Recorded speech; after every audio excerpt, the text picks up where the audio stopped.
The only issue I had is it not reading the instructions on the first go. So I'm making the throw size, which should be about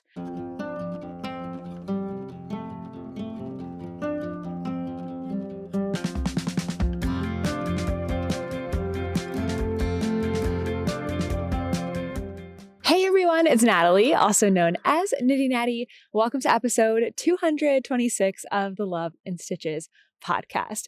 Today I am coming to you from Montrose, Colorado, and it is gorgeous here. I'm facing kind of this beautiful field behind me, but in my sight distance, I can see lovely snow-capped mountains, and it's incredible. I am super bundled up today because it is 38 degrees. So I've got on a lot of knitwear. I have on my matching set. I have my muscle bra, my traveler's loop, and my gloves that are all American made alpaca. I hand knit these two, and these were machine knit. Oh, this bird is joining us as we start getting started. That's very nice. I'm also wearing my Citrine Light by Emily Green.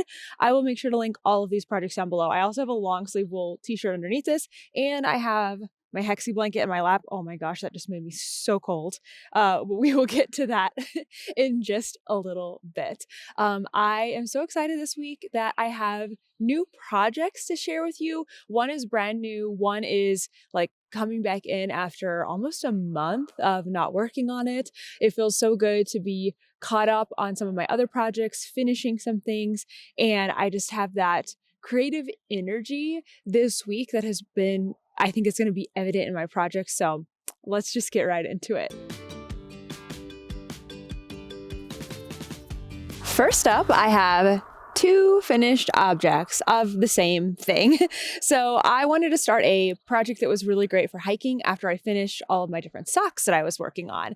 And I decided to do my Yarn Cozy Light pattern. So this is a pattern that is, I have it in different sizes. I also have it in knitting and crochet, but it is a Yarn Cozy. Oh, forgot I can't focus without my finger. There we go. It is a Yarn Cozy for yarn cake. So if you have a yarn cake that's fingering weight, DK weight, or sport weight, it will fit in here up to 100 grams. And then I also have a 50 gram and a 20 gram size. So this one I had already started and got finished pretty quickly after I recorded last week's podcast. This is out of Arkansas Yarn Co.'s Knitty Natty colorway. So I definitely wanted to have another project to remember this colorway because it was a very special one. And then I immediately started another one because I needed something else for hiking. We did so much hiking this week. We went hiking in like 3-4 different national parks, and I needed something to have with me. So this one is out of our Greatest Yarny Adventure yarn, which was a collaboration with Woolen Women Fibers. And again, another special colorway to me because we collaborated on that one together. It was made, after our adventures and being outdoors and things like that. So I thought that would be a really great cozy to have. And now when I start another project for hiking, I can use this cozy and it will be like the perfect full circle moment. So these have been really, really great this week. Got them finished each in just a handful of days, maybe 4 or so days each. Really fun project, really perfect, and really portable. And now I have 2 more functional yarn cozies.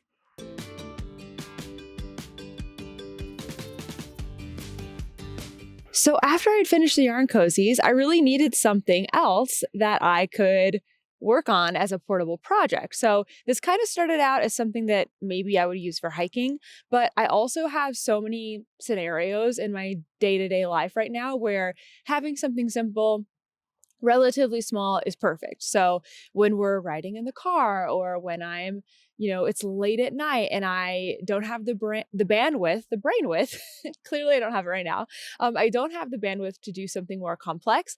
I like to have just a nice simple project. And I wanted to get away from fingering weight yarn because I do love working with fingering weight yarn. It's my favorite, but with that, I usually am working with small metal needles, and my hands just didn't want to do that anymore after making those cozies in a matter of days. So I had this yarn that I got, I guess it's been more than a month now.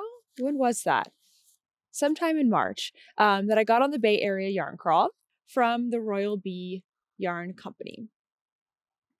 Oh, please don't make me take my gloves off camera. It's so cold. Okay, fine. Okay, there we go. Of course it works after I take my gloves off. From the Royal Bee Yarn Company, I believe they are in Pacifica, and this is their yarn brand. But the special thing about this colorway is Skeeter, who's one of the employees there. This is the first colorway that Skeeter dyed, and it's called Skeeter's Pinkalicious. And you can see from the color that it is definitely Pinkalicious. It is the brightest pink, and it's so lovely. I love it so much. And it is DK weight. So I have one skein of DK weight yarn that I wanted to do something with. So I knew I wanted to make a hat, like while I was at the store. I was like, I want to make a hat. I want to make something, other than the Musselburgh hat. I love the Musselburgh hat. It's so functional, but I wanted to, just for my own knitting experience, and then also to have something different in my wardrobe. So I was looking through different patterns, and I wanted something with a 1x1 rib, and I came across the Manhattan hat by Tori Yu. And I think this is going to be my first Tori Yu pattern. I've been a big fan of a lot of her patterns, but I just haven't made any yet. And the only thing is this hat is made for worsted weight yarn. I was like, oh shoot, I have DK weight yarn, but let's see if I can make it work. So I made a swatch. I did a swatch in the round, and I went down in needle size. So I think it suggests a US 4 for worsted weight for the hat. And I'm already a looser knitter.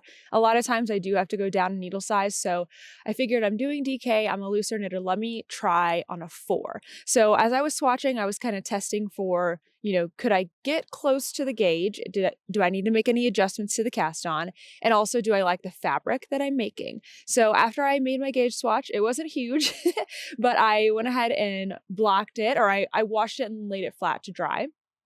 Or ran it under some water rather. I didn't use any soap, and I made sure to leave it attached to the ball because I think I am going to be running really close on this yarn. I want to do the double brim version. So essentially it'll have a brim that kind of looks like this, only in ribbing, but instead of the entire hat being double layered, it'll just be this part that's folded up twice or 3 times, I guess. In a way, it'll be 3 layers, but like 2 brims. So I want to make sure I have plenty of yarn left for that. According to the pattern, I do not have enough yardage, but maybe there's a little bit extra built in there, and I will just go for as long as I can until I need to work the crown, and that will be how long the hat is. Anyway, so I got started on it, and it has been a great project so far. So here is what it is looking like with the lovely squishy rim. I don't think it is wanting to focus as much as I want to, Yeah, there we go. It's so lovely and so squishy. I need to look at the label, but I think it's 100% superwash merino. So I did start with the tubular cast on, which I really, really like.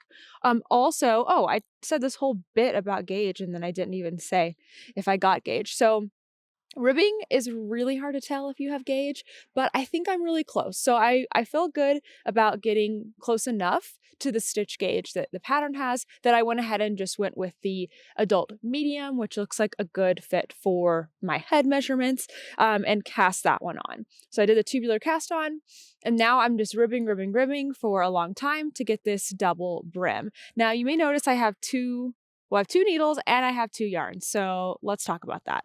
How about the needles first?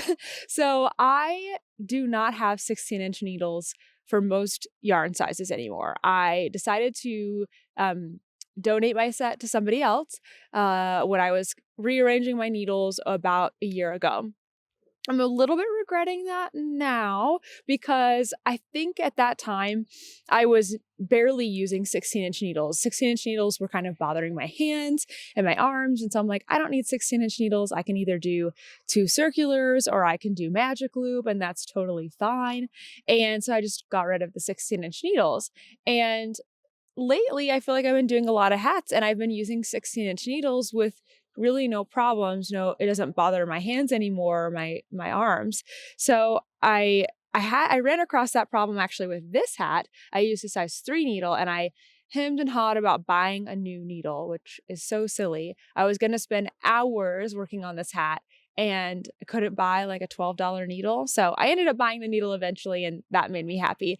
But now I'm remembering why I couldn't just do magic loop. It's because I do not have a 40-inch cord for my new-ish needle set. I have the Lantern Moon interchangeable needles, and that means the only option for me is to do 2 circular needles, because the 32-inch cord is really not long enough for a hat to do magic loop. So I am on 2 circular needles. It's a good method. I don't love it. I feel like I think it's slower for me because it's a lot more rearranging, and I don't like the extra needles hanging off and the clickety clack that they make. So I did go ahead and order a 40-inch cord so that I have that option in a few days, and we'll see how I like it. I guess my other option is to do double pointed needles, which I could do. I do have double pointed needles. I was kind of waiting until I had a few inches of knitting done because it all kind of shrinks in after you get a few inches going. And then I was going to maybe try switching over to the double pointed needles. So we'll see. I'm not totally bothered. This does turn it into a not great to walk around like hike project, but it's also a little too big for that anyway. I have too much yarn. It's not really a good hiking project, but it is perfect for working on at night and working on in the car while we're driving. Okay, now why do I have 2 balls of yarn? Because I only have 1 ball of yarn. So when I was winding, I hand wound this because I don't have a Swift or ball winder in the van. And that actually is a good thing sometimes. Like, it does take longer. It doesn't work when I need to make yarn for my Hexie Blanket because I need cakes so I can pull from both ends. But in this case, it was really nice because as I was winding, I really got to look at the entire skein. And what I noticed is that there was a patch. Let me see if you can see it here. There was a patch where the dye did not saturate. Can you see the white right here? It was a lot more obvious in the hank, and I was able to see, like, as I was winding it, how often that was happening, if it was kind of all in one spot. I mean, it was all in one spot in the hank, but it wasn't every single time I went around, if that makes sense. So I knew that I was going to need to maybe kind of do something to manipulate this and make it not as obvious in the final hat. This is something that does happen with hand-dyed yarn fairly often. It's usually under the ties, as I understand, but I don't know what happened here, but it's not that big of a deal. I just want to make sure that I don't have in my hat a huge white section where the pink is. And also, usually I'm working with speckled or variegated yarn. It's not very obvious, but with this being a tonal, I knew it was going to be obvious. So what I didn't want to happen was, as I was working the hat, for the white part to show up on every row in about the same spot. And I think that's what would have happened with it all being in one patch in the skein. It would have just like spiraled, and it would have just like gone, up on a diagonal on my hat. So I didn't want that. So I figured, let's mitigate this and let's split the skein in 2. And I will do helical knitting, which is 1 row stripes.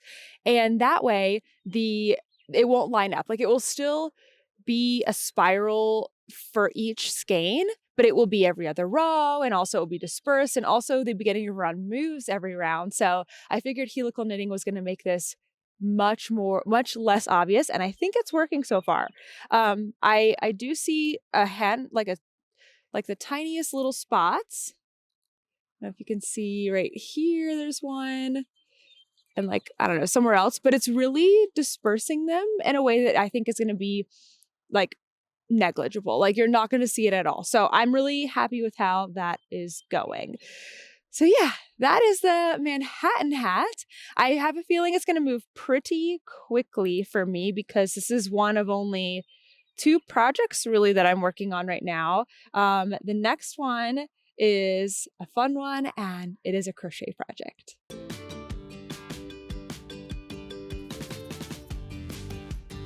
This is a project that I started well over a month ago, and I actually didn't start it correctly, so I needed to fix that.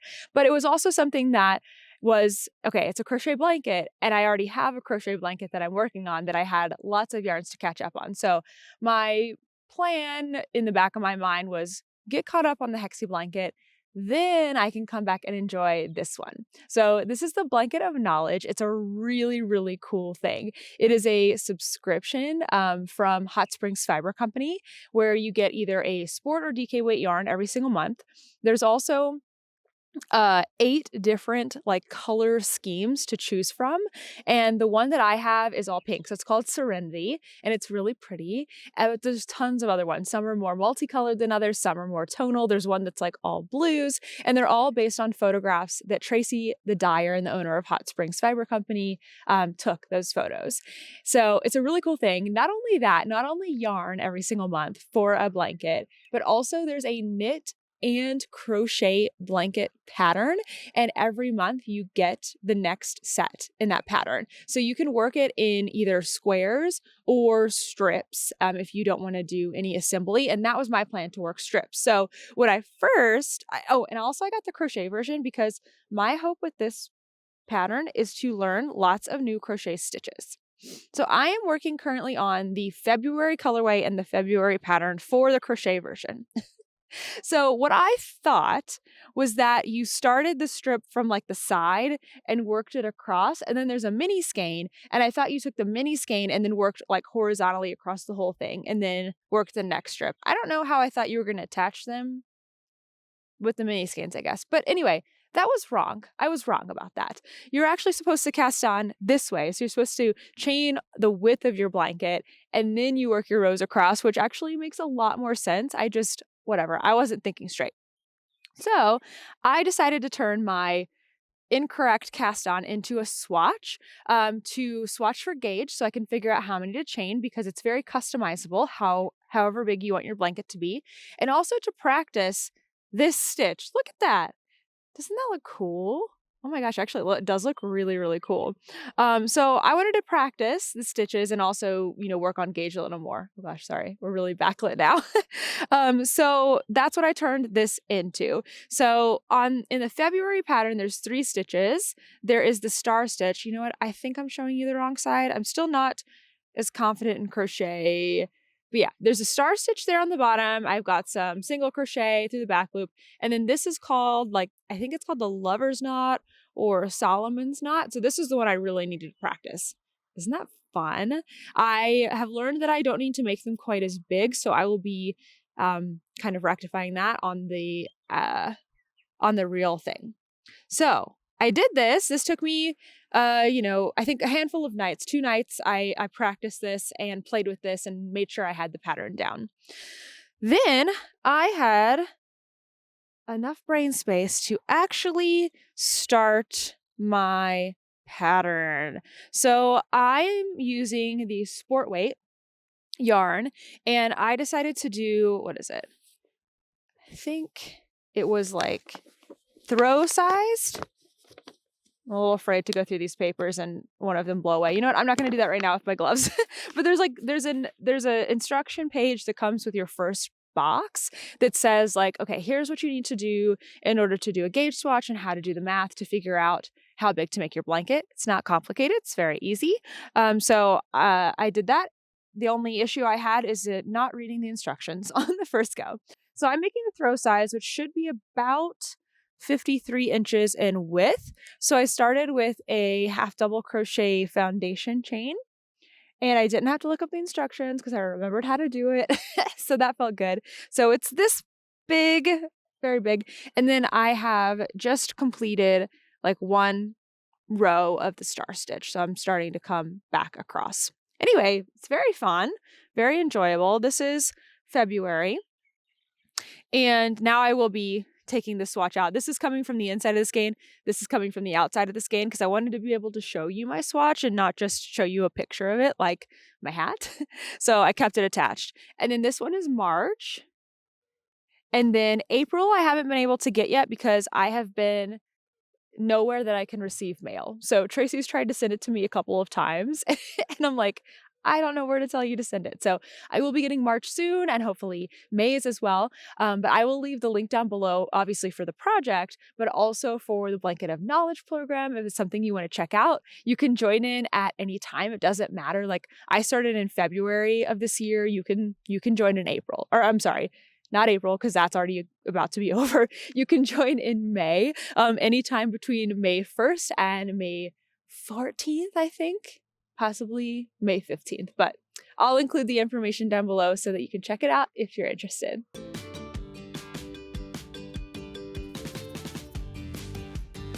One last project to show you. This will be a quick one because this is my Hexie blanket.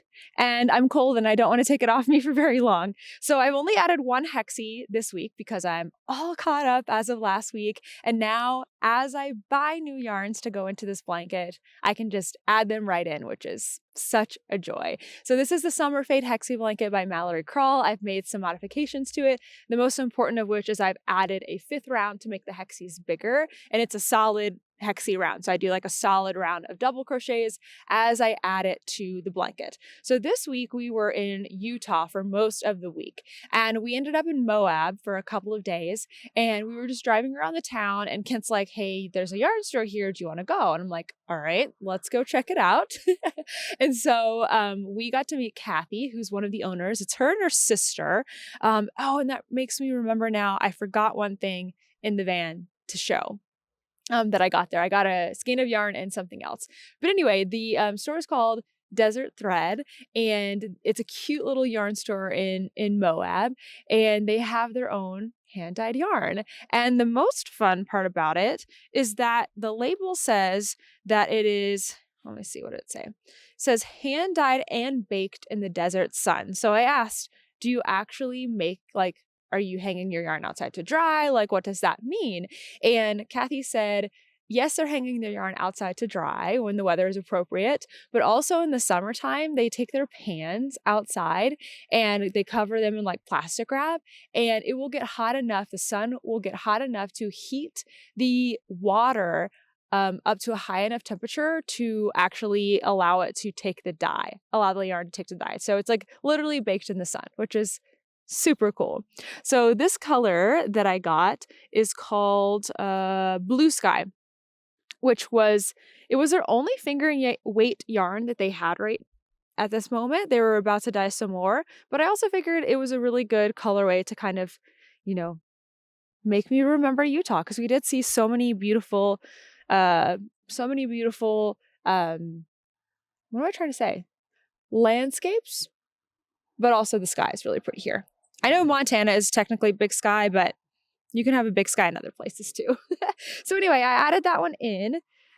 Let's see if I can find it here. I've got the blanket folded in layers. So I'm working on the 7th ring. Oh, here it is. I'm working on the 7th ring around right now. And here's what it looks like. It's really pretty and really gorgeous. I don't think you can see it as accurately as possible just because of me being backlit now, but it is so, so pretty. I love it so much. Woo, and I'm gonna stay warm.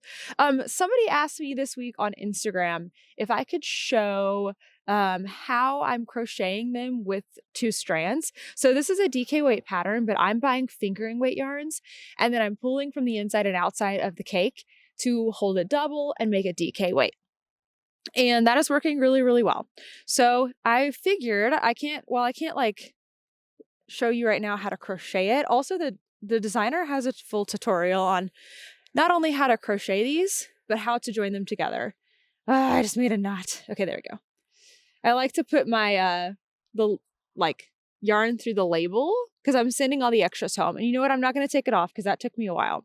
So here is a small demonstration. So I'm pulling one strand from the middle here, and then I'm taking the other strand from the outside. I'm taking those 2. So I have the 2 strands. Can you see them? Kind of. I have the 2 strands. I literally just like line them up, put them together like this, and then I just hold them like they're one. That's it. I just hold them like they're one. And then they just pull off pretty easily from the skein. It's not bad at all. When you have to do an entire project like that, it's kind of annoying, but when you have to do one 17-gram hexie, it's really not a big deal. So hopefully that helps a little bit if you were curious on how to, hold something double. You can always take 2 strands of fingering weight and turn it into something DK weight. It's a great way to bust things in your stash as well.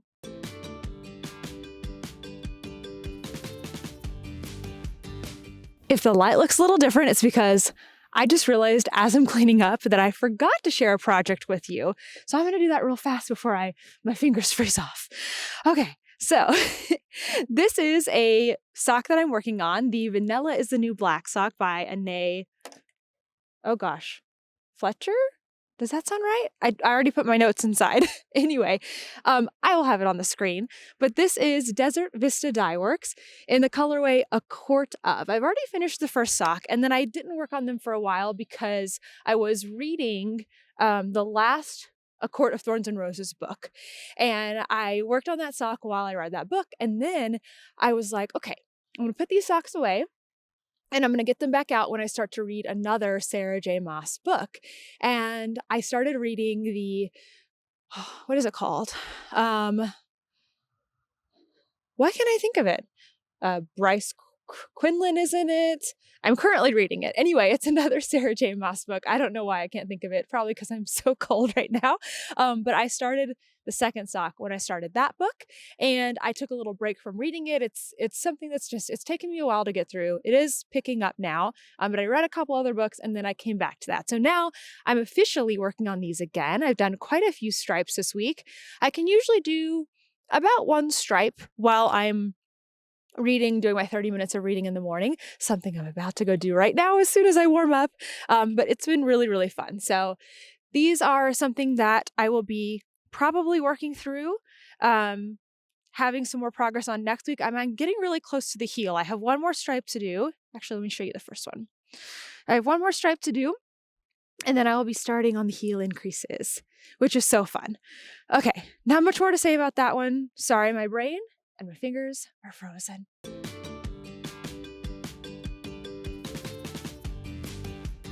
This week has been such an amazing week. We spent the majority of it in Utah, and now we've ended up in Colorado, two states that I am loving so much. Utah is a brand new state for us, or for me, rather. Kent's been there before, Toaster and I have not, and Colorado is a state that I have been to before a couple of times, but I love it. It's so beautiful. Like, it's just so beautiful here.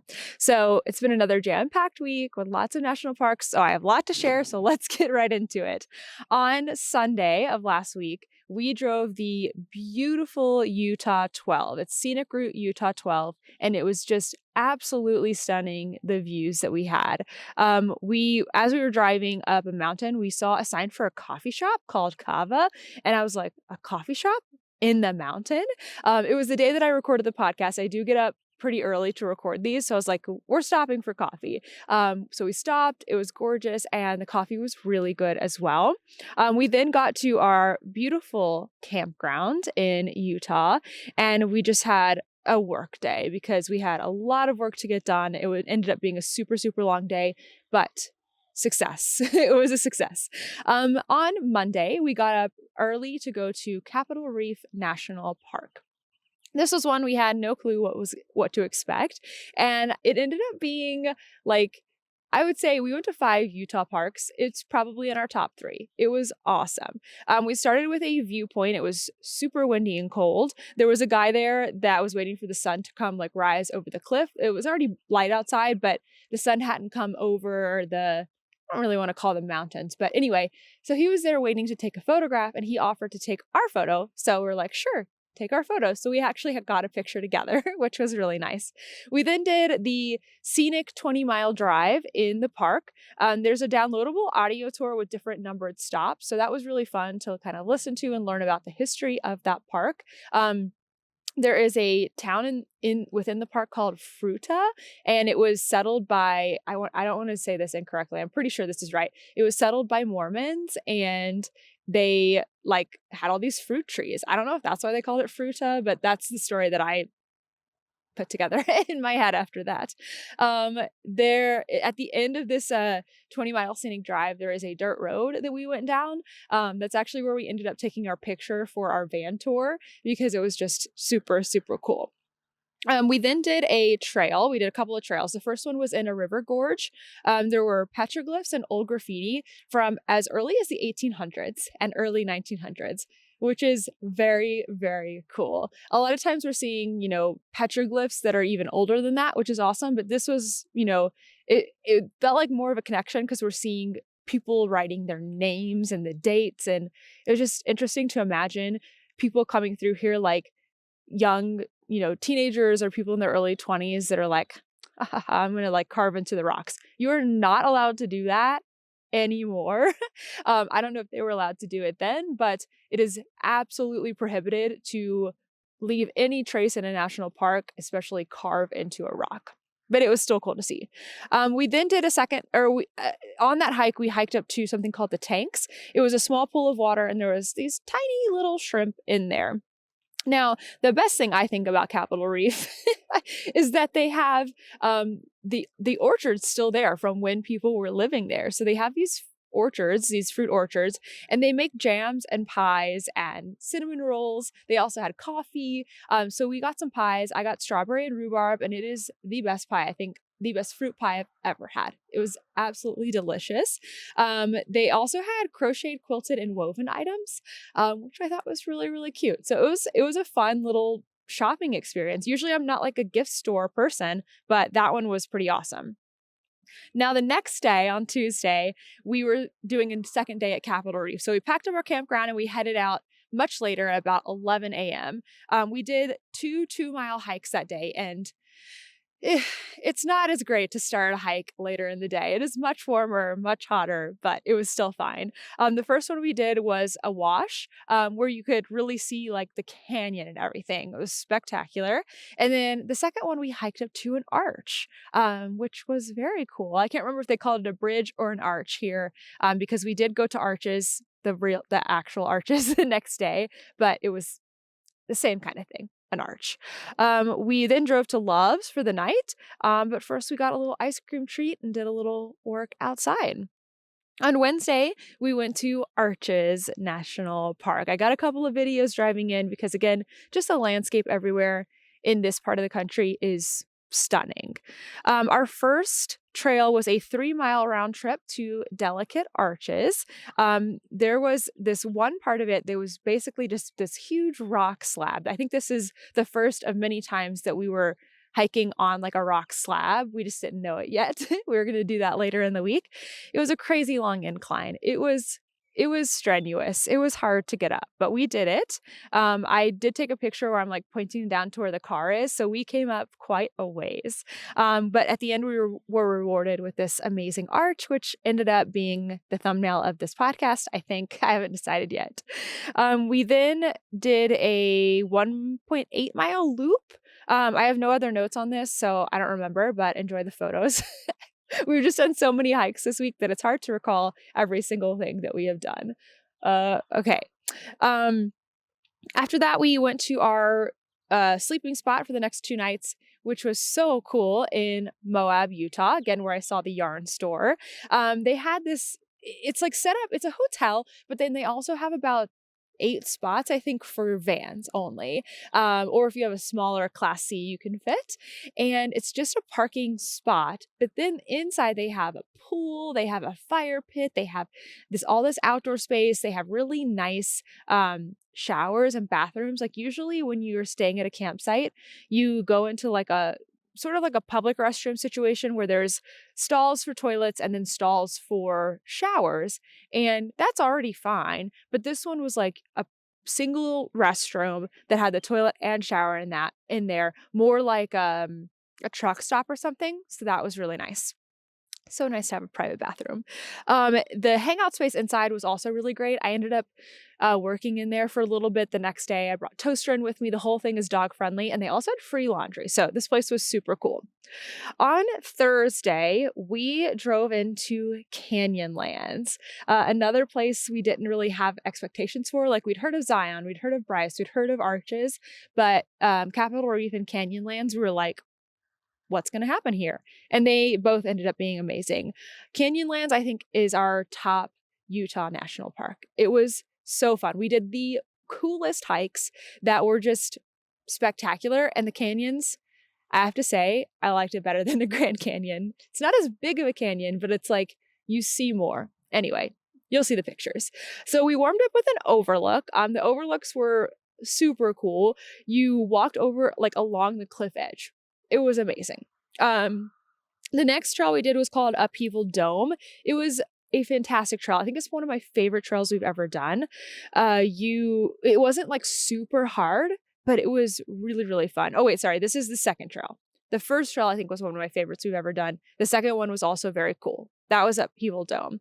There was a part of it where you're climbing up these just like scooped out stairs in the stone, which was wild. And then there was two incredible overlooks. After that, we came back into Moab and we went to Moab Brewery. We each got a flight and tested out some of their beers. And then we hung out at the hotel and worked. On Friday, we had a kind of a big driving day. We left Moab and we had a really pretty drive through, again, that area of the country. We went to a national monument called Hovenweep, and we got to see these really amazing ruins that were really well put together. And Toaster was allowed to come with us on this hike, which was great. We thought it was going to be a short paved hike. No, it was not. It ended up being like we don't even know how many miles, more than a mile, maybe 2 miles. But it was not paved the whole way. It was actually really rocky. And there was a part of it where we climbed into the canyon and then back out. Toaster handled it like a champ, but we did not know what to expect. We also saw a snake on the trail. It wasn't a dangerous snake, but it was still spooky nonetheless, especially with Toaster. The next stop we made that day was at Four Corners, which is where 4 states meet: Utah, Colorado, Arizona, and New Mexico. It's the only place in the United States where 4 states meet. We did go to the spot where 3 states meet in the Midwest, and it was like nothing like this. Like that was just like a patch of grass and like a small stone monument.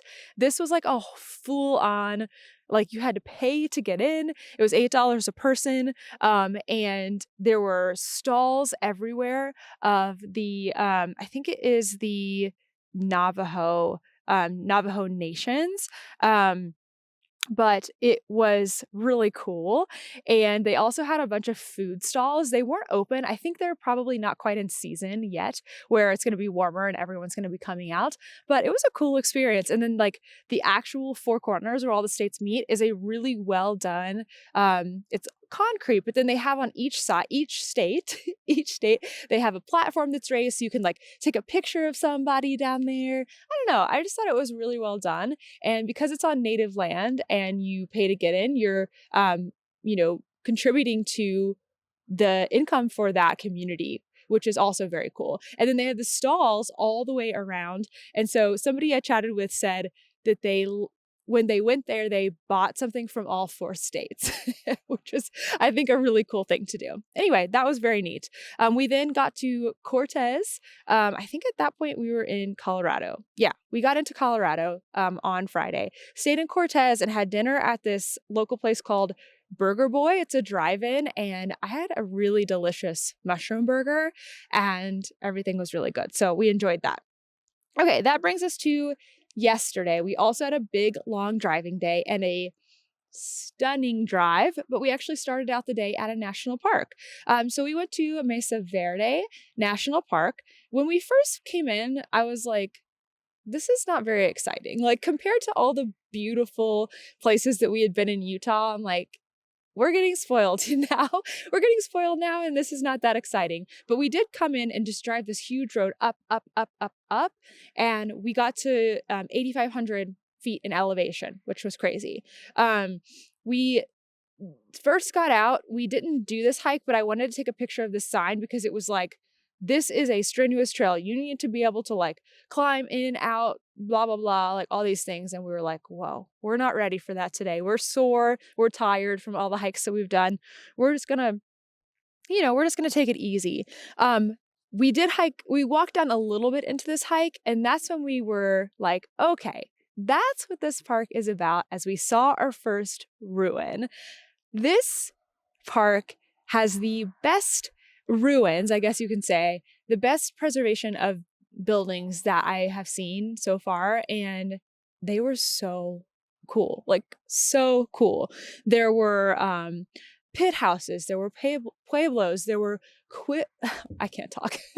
There were cliff dwellings. The cliff dwellings, why can't I say that? Cliff dwellings were incredible. I mean, places that had like 50 rooms in them. They looked like castles. They were amazing. And there were so many of them. So there's this big loop that you can do where you kind of, drive a minute, you stop, get out, you look at the pit houses, and you drive another minute, you stop, get out, and you look at the cliff dwellings. You drive another minute. I mean, it was just amazing. And the park is so well done. Everything is really well labeled. There's like a museum and a cafe, and all the ruins are covered. And I don't know, it was just a really nice park. There was so much that we didn't do. Like I said, we didn't do any hiking. They also have tours that you can do. I'm assuming you pay for them. I don't know, actually. But you can actually hike down to some of the cliff dwellings and walk around them. How cool would that be? So cool. So then after we finished up Mesa Verde, we drove to the campground that we're at here today. The drive was about 3 hours, I think, and it was another stunning drive. So as soon as we, not as soon as we did, but pretty quickly as we left the Mesa Verde area, the landscape began to change, and we started to see our first aspen trees, which is a totally different environment than like the green that we've been seeing in Mesa Verde, more shrubby, more deserty. So aspen trees all of a sudden. Then we started up the mountain and it began to snow. We were shocked. We were like, okay, we're getting snow. It's April. That's fine. It's snowing. We're going to be fine. And we drove through a couple of towns. We drove through Silverton, and we drove through Ouray, and in Ouray we stopped and we got some coffee at a place. It was like Mouse something, and I had a amazing mocha. It was super, super good. We got here. There were some Zooms we needed to get on and some work we need to do, but we're at this cool campground today in Montrose, Colorado. Did I say that at the beginning? Now I don't remember. But it's really cool. They're actually building it right now. So we are the only people here. Literally the only people. They have several spots already done and just one bathroom, but their whole goal is to have this really amazing pavilion and outdoor space and co-working area, maybe a brewery eventually. It's really neat. So maybe we'll come back here in a couple of years and see what they've done with the place. But we got to meet the couple last night that owns it. They're a young couple, and it's Colorado, Utah. It's been really awesome.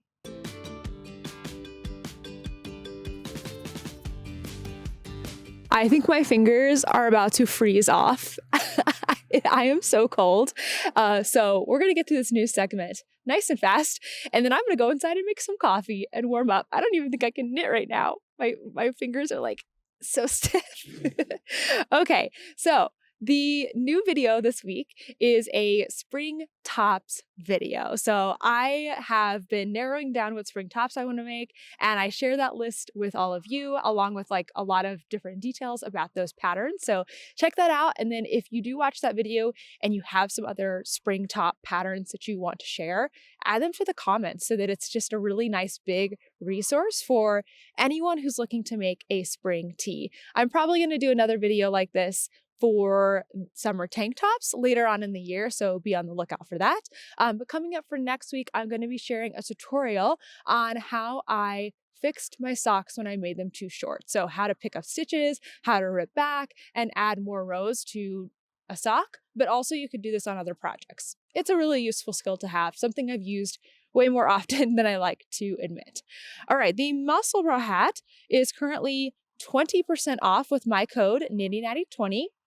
But you can only get that through May 2nd. So make sure to grab the pattern if you love it like I do. And then, where did my notes go on this? I don't know. And I'm going to do a make along. I'm going to do a make along in May. I'm bringing back the Cozy Along. So we're going to call it the Cozy Along 2024. And if you knit or crochet any of my cozies, whips are allowed. You don't have to finish.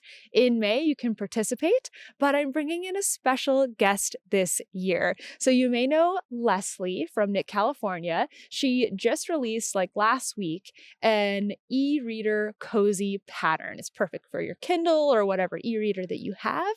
And so I have partnered up with her, and we're going to do a couple of things together and host this make along. So you can make any of my cozy patterns, or you can make the e-reader cozy pattern. And if you're like, well, I've already made all of those patterns, maybe you can make some gifts for the upcoming holidays. Maybe, I don't know, whatever you want to do, it's up to you. There's lots to choose from. We are going to be doing an Instagram live together. We haven't settled on a time yet, but I think we're going to do Friday, April 26th to kind of share about our different patterns, about the make along, and also the different prizes that we have going on. We are also going to be opening up a free Discord group so that you can join in and have another place to have community for the month of May, chat about cozies, ask us questions as the pattern designers. It's going to be a really chill but fun make along. So that's coming up May 1st through the 31st. All right. Oh, here's my note on that. I did have that. Okay. The LA County Yarn Crawl, I have to look at all the notes on these. The LA County Yarn Crawl is May 17th through the 19th in California. The North Texas Yarn Crawl is, oh wait, what the heck? I think I have these out of order. Maybe that was supposed to say April. I need to check on that. Stay tuned. The North Texas Yarn Crawl, though, is April 19th through the 28th. Yarn Centric is happening in Frederick, Maryland, May 2nd and 3rd, as well as the Maryland Sheep and Wool Festival. I will not be there, but I am a sponsor, so maybe take a picture of my sponsor sticker and send it to me. The Pacific Northwest Yarn Crawl 2024 in Washington is happening May 2nd through the 5th. And then the Puget Sound Local Yarn Store Tour is also happening in Washington, May 15th through the 19th. This is a new one that somebody shared with me. The Virginia Blue Ridge Yarn Crawl is happening in Virginia, May 25th through June 1st. I have the links for all of these different events down below if you want to check them out if you're in the area. And lastly, the Utah Yarn Crawl is happening in Utah, July 13th through the 20th. If you have any events that you want to share with me, send me an email. My Instagram is a mess right now. I don't think I've checked my Instagram messages properly in ages. It's just too overwhelming and it's hard to track. So if you have something important to share with me, email is best always. All right, I'm going to go warm up.